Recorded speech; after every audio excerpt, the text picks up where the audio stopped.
یہ کہانی ایک ننھی سی چھوٹی سی چڑیا کی ہے۔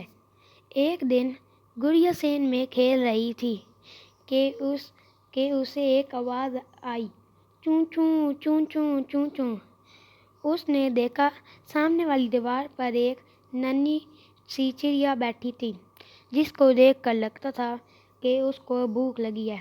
گڑیا نے سوچا کہ میں اس کو دن والے چاول کھلاتی ہوں جو امی نے فریج میں رکھے تھے۔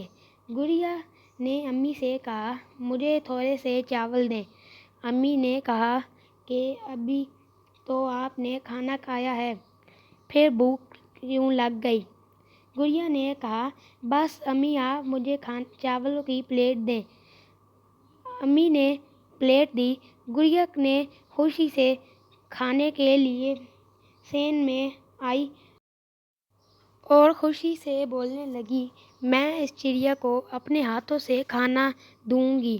اور پھر اس نے چڑیا کو آوازیں دیں، آ جاؤ پیاری چڑیا، میں تمہارے لیے کھانا لائی ہوں، آ جاؤ، آ بھی جاؤ پیاری چڑیا، آ جاؤ نا۔ پھر گڑیا بہت پریشان ہو گئی اور رونے لگی اور سوچ رہی تھی، میں اس گڑیا کو کب سے بلا رہی ہوں لیکن یہ نہیں آ رہی۔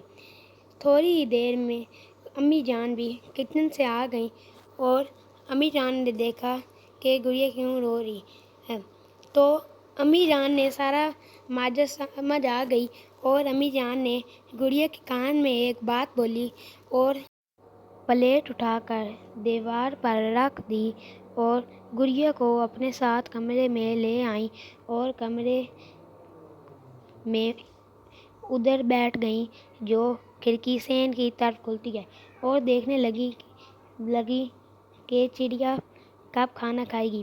چڑیا نے ادھر ادھر دیکھا، جب سین خالی ہو گیا تو چڑیا آرام سے چاول کھانے لگی۔ گڑیا نے یہ دیکھ کر بہت خوش ہوئی اور ناچنے لگی اور امی بھی بہت خوش ہو گئیں۔ بچوں، ابھی گرمی کا موسم ہے اور اکثر پرندوں کو بھوک اور پیاس لگی ہوتی ہے، لیکن کئی دفعہ بھوک اور پیاس کی وجہ سے وہ مر جاتے ہیں۔ اس لیے ہمیں چاہیے کہ اپنی چھت یا سین میں چاول یا باجرہ رکھنا چاہیے اور پانی کا ایک کٹورا رکھنا چاہیے تاکہ پرندے پئیں اور پرندے کھائیں گے اور ہمیں دعا دیں گے، اور جب وہ دعا دیں گے تو ہمارے رزق میں اضافہ ہوئے گا۔ اس لیے ہمیں کھانا رکھنا چاہیے۔